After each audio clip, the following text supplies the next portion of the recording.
مسلمانوں کا مسجد اقصیٰ سے تعلق کیا ہے؟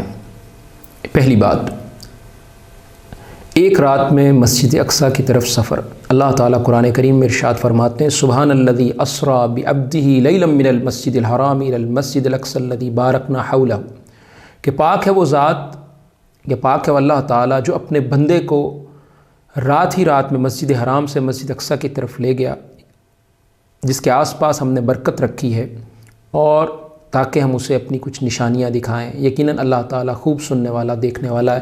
سورۃ الاسراء یا سورۃ بنی اسرائیل اور اس کی آیت نمبر 1۔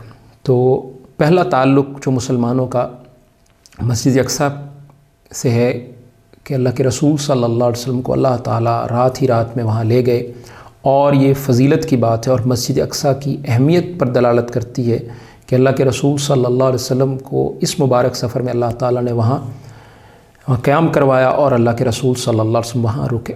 اقصیٰ دور کو کہتے ہیں، تو بیت المقدس مسجد اقصیٰ جو کہ یروشلم یا ایلیا میں ہے اور فلسطین میں واقع ہے، تو مکہ سے القدس کی مسافت 40 دن اس دور میں ہوا کرتی تھی، زمینی فاصلہ کوئی 1250 کلومیٹر ہے۔ اس اعتبار سے مسجد حرام کے مقابلے میں بیت المقدس کو مسجد اقصیٰ یعنی دور کی مسجد کہا گیا۔ یہ علاقہ قدرتی نہروں اور پھلوں کی کثرت اور انبیاء کے مسکن ہونے کی وجہ سے نمایاں ہے، اور اسی لیے اس کو بابرکت قرار دیا گیا۔ معراج جو ہے اللہ کے رسول صلی اللہ علیہ وسلم کے اس سفر کے 2 حصے ہیں۔ مسجد حرام سے مسجد اقصیٰ تک کے سفر کا نام اسراء ہے، اور وہاں سے سدرۃ المنتہی تک کے سفر کا نام معراج ہے۔ تو یہ اسراء اور معراج اس ایک رات میں ہوا۔ دوسری بات کہ مسجد اقصیٰ جو ہے یہ قبلہ اول بھی ہے۔ سیقول السفہاء من الناس ما واللہم عن قبلتہم التی کانوا علیہا قل للہ المشرق والمغرب یہدی من یشاء الی صراط مستقیم۔ ان قریب لوگوں میں سے بیوقوف کہیں گے کہ کس چیز نے انہیں ان کے اس قبلے سے پھیر دیا جس پر وہ تھے؟ کہہ دے اللہ ہی کے لیے مشرق اور مغرب ہے، وہ جسے چاہتا ہے سیدھے راستے کی طرف ہدایت دیتا ہے۔ سورۃ البقرہ آیت 142۔ اور مزید فرمایا وما جعلنا القبلة التي كنت عليها الا لنعلم من يتبع الرسول ممن ينقلب على عقبيه، کہ ہم نے وہ قبلہ جس پر تو تھا اس لیے مقرر کیا تھا کہ مگر ہم یہ جان لیں کہ کون اس رسول صلی اللہ علیہ وسلم کی پیروی کرتا ہے اور کون جو ہے دونوں ایڑیوں پر پھر جاتا ہے۔ یہ آیت 143 ہے سورۃ البقرہ۔ تو رسول اللہ صلی اللہ علیہ وسلم مکہ میں بیت المقدس یا مسجد اقصیٰ کی طرف رخ کر نماز پڑھتے تھے۔ ہجرت کر کے مدینے پہنچے تو تب بھی 16-17 ماہ بیت المقدس کی طرف منہ کر کے نماز پڑھتے رہے۔ تو پہلے بیت المقدس کو قبلہ مقرر کر کے قریش اور ان کے ساتھیوں کی آزمائش ہوئی، پھر بیت اللہ کو قبلہ مقرر کر کے مدینہ میں اہل کتاب کی آزمائش ہوئی، اور بیت المقدس کو قبلہ اول بنانے میں حکمت یہ بھی تھی کہ اس قبلہ پر بھی مسلمانوں کو آئندہ حق حاصل رہے۔ اگلی بات یہ کہ بیت المقدس سے بیت اللہ قبلہ کی تبدیلی۔ براء ابن عازب رضی اللہ عنہ نے خبر دی کہ رسول اللہ صلی اللہ علیہ وسلم جب مدینہ تشریف لائے تو پہلے اپنے ننہال میں اترے جو انصار تھے، وہاں آپ نے 16 یا 17 ماہ بیت المقدس کی طرف منہ کر کے نماز پڑھی۔ آپ کی خواہش تھی کہ قبلہ بیت اللہ ہو۔ تو سب سے پہلی نماز جو آپ صلی اللہ علیہ وسلم نے بیت اللہ کی طرف پڑھی وہ عصر کی نماز تھی۔ وہاں آپ صلی اللہ علیہ وسلم کے ساتھ لوگوں نے بھی نماز پڑھی۔ پھر آپ کے ساتھ نماز پڑھنے والوں میں سے ایک آدمی نکلا اور اس کا مسجد کی طرف گزر ہوا، تو وہ لوگ کچھ اور لوگ جو ہے نماز پڑھ رہے تھے اور رکوع میں تھے، تو وہ بولے کہ میں اللہ کی گواہی دیتا ہوں کہ میں نے رسول اللہ صلی اللہ علیہ وسلم کے ساتھ مکہ کی طرف منہ کر کے نماز پڑھی۔ یہ سن کر وہ لوگ اسی حالت میں بیت اللہ کی طرف گھوم گئے جب رسول اللہ صلی اللہ علیہ وسلم بیت المقدس کی طرف منہ کر کے نماز پڑھا کرتے تھے تو یہودی اور عیسائی خوش ہوتے تھے، مگر جب آپ صلی اللہ علیہ وسلم نے بیت اللہ سے منہ پھیر لیا، بیت اللہ کی طرف منہ پھیر لیا، تو انہیں یہ امر ناگوار گزرا۔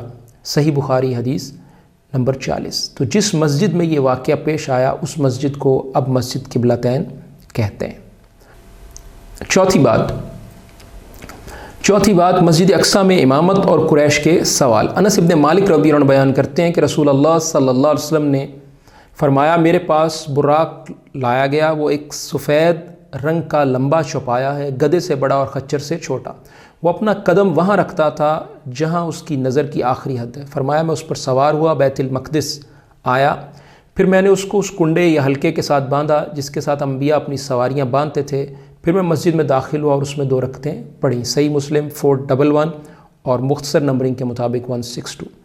اور ابو ہریرہ رضی اللہ عنہ سے روایت ہے کہ رسول اللہ صلی اللہ علیہ وسلم نے فرمایا کہ میں نے اپنے آپ کو ہجر یعنی حتیم میں دیکھا تو قریش مجھ سے میرے رات کے سفر کے بارے میں سوال کر رہے ہیں۔ اللہ کے رسول صلی اللہ علیہ وسلم جب رات کو بیت المقدس اور معراج سے ہو کر آئے تو قریش نے سوال کیا کہ آپ ایک رات میں کیسے ہو کر آ گئے؟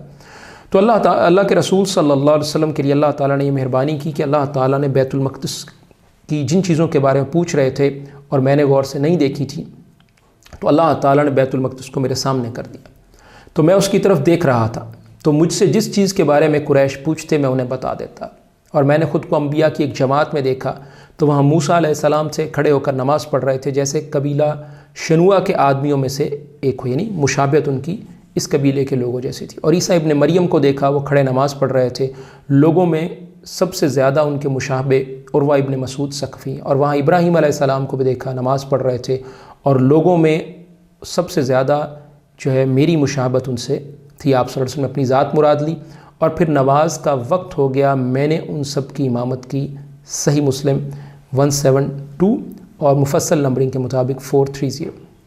اور اسی کے حوالے سے ایک اور حدیث بھی ہے کہ قریش نے جب سوال کیے اور اللہ کے رسول صلی اللہ علیہ وسلم معراج سے ہو کر آ گئے تو لوگ ابو بکر رضی اللہ عنہ کے پاس آئے اور کہنے لگے آپ کو خبر ہے آپ کا ساتھی کیا کہہ رہا ہے؟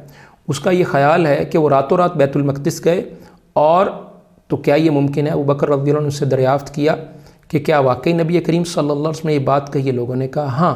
تو کہا اگر اللہ کے رسول صلی اللہ علیہ وسلم نے یہ بات کی ہے تو یہ سچ ہے، تو ہم اس بات کی تصدیق کرتے ہیں کہ وہ رات کو بیت المقدس گئے اور صبح ہونے سے پہلے جو ہے واپس آ گئے، تو ہم تو اس سے بڑی بات کی تصدیق کرتے ہیں۔ پھر ابو بکر رضی اللہ عنہ نے جو الفاظ کہے وہ قابل توجہ ہیں کہ ہم تو اس سے بڑی بات کی تصدیق کرتے ہیں کہ صبح شام آپ پر آسمان سے خبروں کا نزول ہوتا ہے، یعنی اگر آسمان سے خبریں آپ کے جو اتنی دور ہے آسمان، وہاں سے صبح شام آپ کے پاس فرشتے آ سکتے ہیں، تو اللہ کے رسول صلی اللہ علیہ وسلم کا بیت المقدس جانا کوئی بعید بات نہیں ہے۔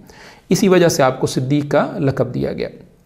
سلسلہ احادیث الصحیحہ حدیث نمبر 306۔ پانچویں بات مسجد اقصیٰ کی شان۔ ابو ذر رضی اللہ عنہ بیان کرتے ہیں کہ میں نے نبی کریم صلی اللہ علیہ وسلم سے پوچھا کہ سب سے پہلے کون سی مسجد بنائے گی؟ فرمایا مسجد حرام۔ میں نے کہا کہ اس کے بعد کون سی مسجد؟ کہا مسجد اقصیٰ۔ میں نے سوال کیا کہ ان دونوں کی تعمیر کے درمیانی فاصلہ کیا تھا؟ فرمایا 40 سال۔ پھر رسول اللہ صلی اللہ علیہ وسلم نے فرمایا جس جگہ بھی نماز کا وقت ہو جائے نماز پڑھ لو، تمہارے لیے تمام روئے زمین مسجد ہے۔ صحیح بخاری 3425۔ تو تعمیر کے اعتبار سے مسجد الحرام یہ سب سے پہلے تعمیر کی گئی اور قبلہ اول ہے، لیکن امت محمد صلی اللہ علیہ وسلم کے حوالے سے رسول اللہ صلی اللہ علیہ وسلم کی زندگی میں نماز کی ادائیگی کے لیے پہلا قبلہ مسجد اقصیٰ بیت المقدس تھا اور دوسرا قبلہ مسجد الحرام تھا۔ اس حوالے سے دوسرا پوائنٹ یہ ہے کہ ابو ہریرہ رضی اللہ عنہ بیان کرتے ہیں کہ نبی کریم صلی اللہ علیہ وسلم نے فرمایا 3 مسجدوں کے سوا کسی کے لیے کجاوے نہ باندھے جائیں، یعنی ان کے لیے سفر نہ کیا جائے۔ ایک مسجد حرام، دوسرا رسول اللہ صلی اللہ علیہ وسلم کی مسجد مسجد نبوی، اور تیسرا مسجد اقصیٰ یعنی بیت المقدس۔ صحیح بخاری 1189۔ یعنی ان 3 جگہوں کے علاوہ، ان 3 مساجد کے علاوہ یا ان 3 جگہوں کے علاوہ کسی کو باعث فضیلت جان کر وہاں عبادت کے لیے سفر کر کے جانا درست نہیں ہے۔ تیسری شان اور فضیلت یہ ہے کہ ابو ذر رضی اللہ عنہ بیان کرتے ہیں کہ ہم نے رسول اللہ صلی اللہ علیہ وسلم سے ایک مجلس میں اس بات پر گفتگو کی کہ بیت المقدس زیادہ افضل ہے یا رسول اللہ صلی اللہ علیہ وسلم کی مسجد؟ تو رسول اللہ صلی اللہ علیہ وسلم نے فرمایا میری اس مسجد میں یعنی مسجد نبوی میں نماز اجر و ثواب کے اعتبار سے بیت المقدس یعنی مسجد اقصیٰ میں 4 نمازوں سے زیادہ افضل ہے، اور مسجد اقصیٰ نماز پڑھنے کی بہترین جگہ ہے۔ صحیح ترغیب 1179 اور محدث الالبانی نے اسے صحیح کہا ہے۔ تو مسجد نبوی میں ایک نماز کا ثواب 1000 نمازوں کے برابر ہے۔ صحیح بخاری 1190۔ تو حدیث کا حاصل یہ ہوا کہ بیت المقدس میں نماز کا اجر و ثواب 250 نمازوں کے برابر ہے۔ اور چوتھی بات جو شان و فضیلت کے حوالے سے عبداللہ ابن عمر رضی اللہ عنہ بیان کرتے ہیں کہ رسول اللہ صلی اللہ علیہ وسلم نے فرمایا کہ سلیمان ابن داؤد علیہ السلام نے جب بیت المقدس کی تعمیر کی تو اللہ تعالیٰ سے 3 خصوصیات مانگی۔ ایسا فیصلہ جو اللہ تعالیٰ کے حکم کے موافق ہو، یہ بات مان لی گئی۔ ایسی حکومت جو ان کے بعد کسی کے لیے لائق نہ ہو، یہ بات بھی مان لی گئی۔ جب آپ بیت المقدس بنانے سے فارغ ہوئے تو یہ دعا مانگی کہ جو شخص بھی اس مسجد میں آئے اور اسے آنے پر نماز ہی نے ابھارا ہو تو اسے گناہوں سے اس طرح صاف کرتے جس طرح اس کی ماں نے اسے گناہوں سے پاک جنا تھا۔ سنن نسائی حدیث 693۔ اور امید ہے ان کی یہ تیسری دعا بھی قبول ہو گئی ہوگی۔ صحیح الجامع 2090 اور محدث الالبانی نے اسے صحیح کہا ہے۔ چھٹی بات کہ بیت المقدس کی فتح کی پیشین گوئی۔ رسول اللہ صلی اللہ علیہ وسلم نے فرمایا کہ قیامت کی 6 نشانیاں شمار کر لو، میری موت، پھر بیت المقدس کی فتح، اور پھر ایک وبا جو تم میں شدت سے پھیلے گی، اور پھر آپ صلی اللہ علیہ وسلم نے چند اور نشانیاں ذکر کی جو صحیح بخاری میں 3176۔ تو رسول اللہ صلی اللہ علیہ وسلم کی جو یہ پیشین گوئی ہے فتح بیت المقدس کے حوالے سے، یہ عمر رضی اللہ عنہ کے دور خلافت میں پوری ہوئی۔ اور وہاں ایک اہم واقعہ بھی ہم ذکر کرتے چلتے ہیں کہ عمر رضی اللہ عنہ جب بیت المقدس جا رہے تھے تو اس کے قریب ایک گھاٹ آیا جسے عبور کرنا ضروری تھا، تو آپ اپنی اونٹنی سے نیچے اترے، اپنے موزوں کو اتار کر کندھے پر رکھ لیا، اونٹنی کی نکیل پکڑی اور گھاٹ کو عبور کر گئے۔ ابو عبیدہ رضی اللہ عنہ نے جب یہ منظر دیکھا تو کہنے لگے، اے امیر المومنین، آپ اس حالت میں گھاٹ کو عبور کرتے ہیں، اگر شہر والے آپ کی یہ حالت دیکھ لیتے تو مجھے اس پر خوشی نہ ہوتی۔